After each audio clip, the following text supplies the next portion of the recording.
विधायक जी को मिलती होगी, विधायक जी को सस्ती उन खुद को मिलती होगी भाई, उनको कंसेक्शन मिलता कांग्रेस नेता जो यहाँ के विधायक हैं और पूर्व राजस्व मंत्री भी रहे हैं, हरीश चौधरी का ऐसा दावा है कि हम क्षेत्र में जा रहे हैं, खूब काम करवाए हैं, सड़कों का काम हो, पानी का काम हो, इसलिए अब जनता तो। अच्छा बालाराम जी, जब बायतू की चर्चा होती है, बायतू का नाम आता है, तब दो तीन चीजें विशेषकर सामने आती है। एक तो बायतू के लोग कहते हैं कि यहाँ की सड़कों को लेकर काफी समस्या है।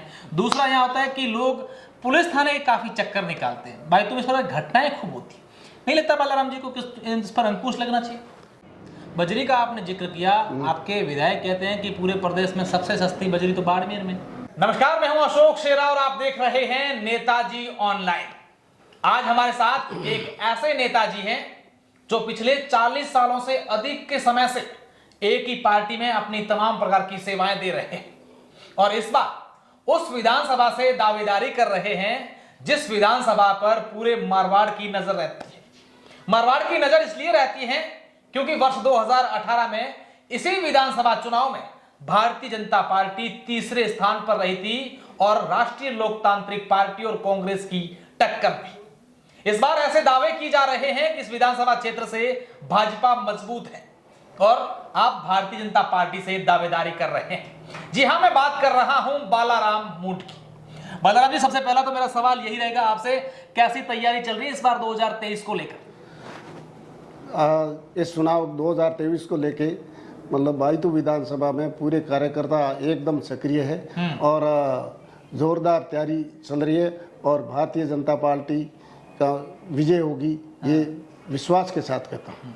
ऐसा क्या कर दिया कि 5 साल हो गए जब 2018 में वहीं कैलाश चौधरी जो केंद्रीय मंत्री हैं तीसरे स्थान पर थे और अब आप दावे कर रहे हैं कि मजबूती के साथ भाजपा आ गई?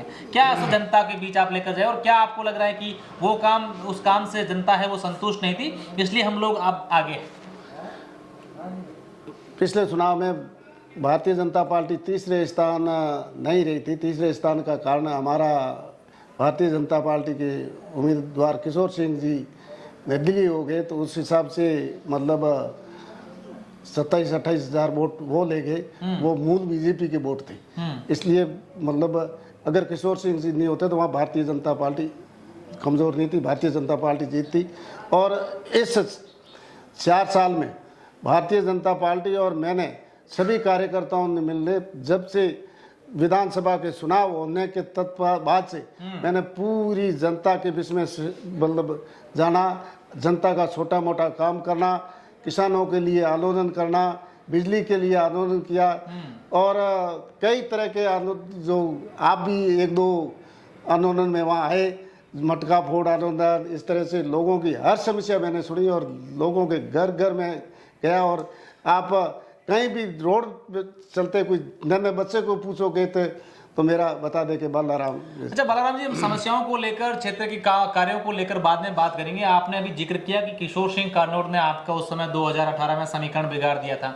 ऐसा क्यों लग रहा है कि 2023 में भी कोई किशोर सिंह कानोर और कोई नेता मैदान में हो जाए? क्या इस तरीके से बीजेपी को ये नहीं लगता है कि इस बार हमें और इस तरह भारतीय जनता पार्टी एकदम संगठित है और सब कार्यकर्ता और सब जनता को एक ही आवाज़ है, इस दमनकारी कांग्रेस सरकार को हटाने के लिए मात्र एक भारतीय जनता पार्टी है जो इनके उम्मीदवार को हरा के भारतीय जनता पार्टी ही विजय हो।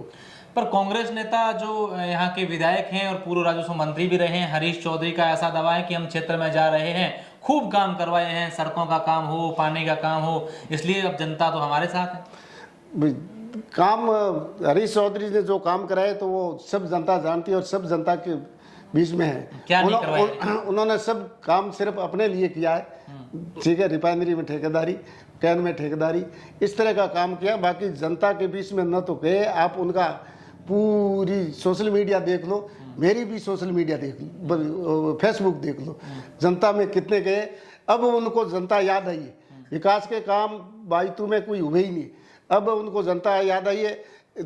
पिछले मतलब 3 साल इन्होंने जैसे PMIG सड़क योजना है, प्रधानमंत्री सड़क योजना, उन्होंने रोक रखी और बाद में भेजी और बाद केंद्र से स्वीकृत होके आई और स्वीकृत होने के बाद भी लोगों को दिखाते हैं कि ये बढ़ता हुआ बायतू। यार पैसे तो केंद्र सरकार के, केंद्र सरकार ने स्वीकृत की, उसके उपरांत भी मान लो केंद्र सरकार से स्वीकृत हुई है सड़कें बनने, उसके बाद आपने देखा होगा, मैंने कम से कम 10 सड़कें देखी और ये अगदड़ा की घटना अब तक आई होगी। मतलब मैंने सेहत ठेकेदारों को ठेका दरा दिया और वो अपनी भागीदारी कर दी और घटिया किस्म का काम करा रहा है। जनता बिल्कुल त्रस्त है, बाईतू की जनता किसी तरह की विकास संतुष्ट नहीं है कांग्रेस से। और भारतीय जनता पार्टी में हमेशा भारतीय लोगों के दिल में रहता हूं और लोगों की हर समस्या के लिए मैं समाधान के लिए तत्पर रहता हूं। आरएलवी पार्टी इस बार लगता नहीं नुकसान कर देगी? उम्मीदवार बेनीवाल भी काफी सक्रिय और ऐसा कहा जा रहा है कि उम्मीदवार बेनीवाल को लेकर युवाओं में काफी जोश भी है। वो आरएलपी ऐसा कोई भारतीय जनता पार्टी को किसी तरह का नुकसान नहीं करेगी और न भाई ऐसे युवाओं में मेरे साथ आप देखो, मैं तिरंगा यात्रा बाईतू में निकाली थी, मतलब 5000 मोटरसाइकिलों के साथ युवा थे मेरे साथ।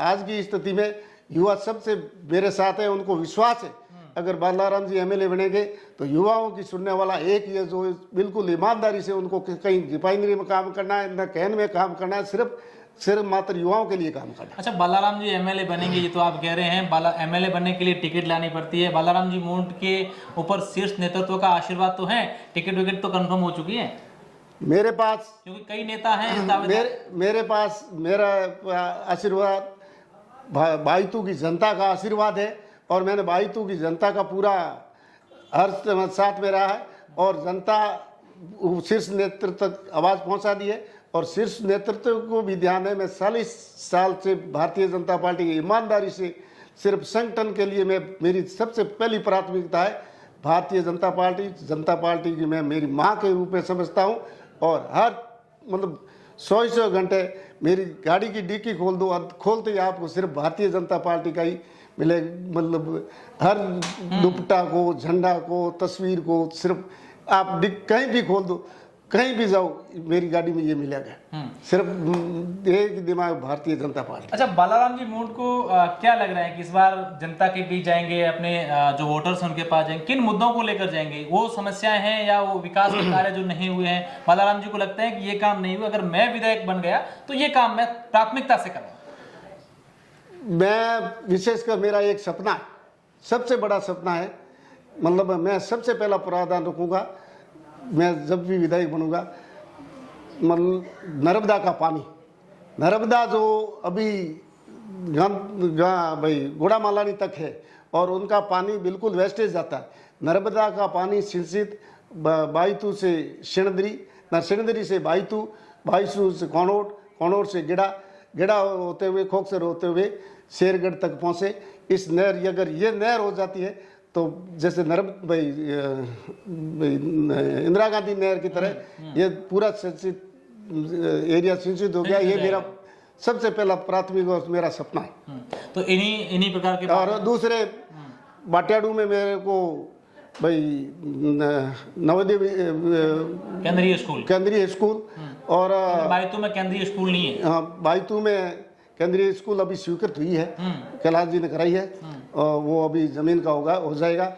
और बाटियाडू में केंद्रीय स्कूल और सबसे बड़ी समस्या लोगों की बिजली की तो तरी है, वो सबसे प्राथमिकता में बिजली कर लूँ। और दूसरा पानी, इस क्षेत्र में इस गर्मी में आपने देखा होगा लोगों ने 5-5 हज़ार रुपये पैसे दे के टैंकर डलवाए।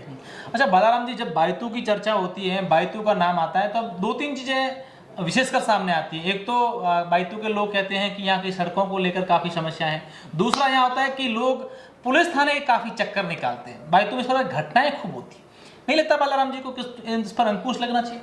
बिल्कुल अंकुश लगना चाहिए। और इस 4 साल में जो बाईतू के अपराध का रिकॉर्ड, भाई अपराध हुए थाने में, जो एक मतलब एक रिकॉर्ड है राजस्थान में, बाईतू एक रिकॉर्ड में अपराधों की गतिविधि पुलिस थाना।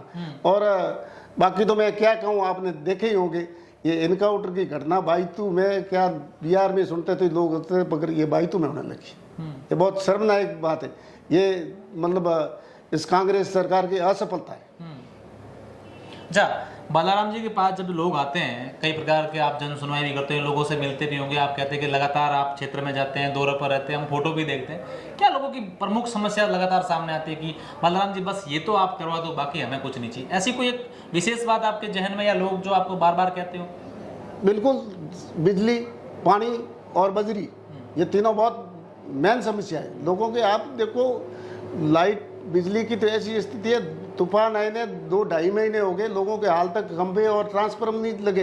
एंड वहाँ लोग, मैंने मेरी आंखों से देखा, आंखों में पानी आने लगा। लोग चावल को मतलब उबाल के चावल खाना खा रहे, क्योंकि उसके पास लाइट के बिना आटा किससे फंसे। ऐसी स्थिति हाल तक। आप आओ तो मेरे साथ में, आप एक बार आप गए अगदरा में गए, मतलब ये स्थिति हाल तक। अच्छा, अभी आपने मतलब कोई मतलब जनता की कोई सुनने वाला नहीं। बजरी का आपने जिक्र किया, आपके विधायक कहते हैं कि पूरे प्रदेश में सबसे सस्ती बजरी तो बाड़मेर में। विधायक जी को मिलती होगी, विधायक जी को सस्ती उन खुद को मिलती होगी भाई, उनको कंस्ट्रक्शन मिलता होगा जब सस्ती होगी, बाकी जनता के लिए सस्ती है नहीं। अच्छा बालाराम जी, एक सवाल हमारे जहन में है, जब भी कोई बात बायतू क्षेत्र की करते हैं, बालाराम जी की बात है, तो लोग कहते हैं कि बालाराम जी बड़े सीधे आदमी हैं, जो आते मुंह पर कहते हैं बड़े शरीफ आदमी हैं।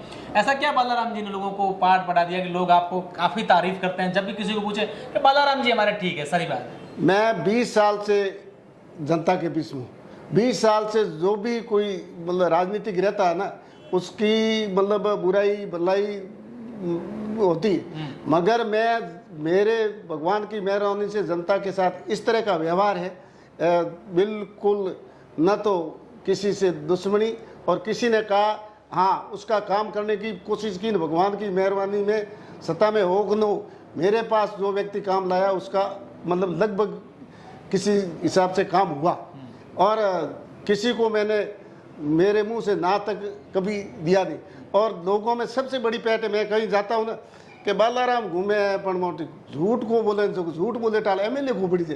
तो मैंने खड़ा होके कहा, मैं मेरी मतलब 63 वर्ष की उम्र में मतलब झूठ नहीं बोला, तो एमएलए बनने के लिए मैं झूठ मेरी जिंदगी में कभी नहीं बोलूंगा। निश्चित रूप से बालाराम जी मोड़ है, इनका साफ तौर पर दावा है कि इस बार जनता हमारे साथ है। ये देखने वाली बात होगी कि विधानसभा चुनाव 2023 में बीजेपी पार्टी किस पर विश्वास जताती है, और उसके बाद उस क्षेत्र की जनता विधायक का ताज किसके सर पर पहनाती है।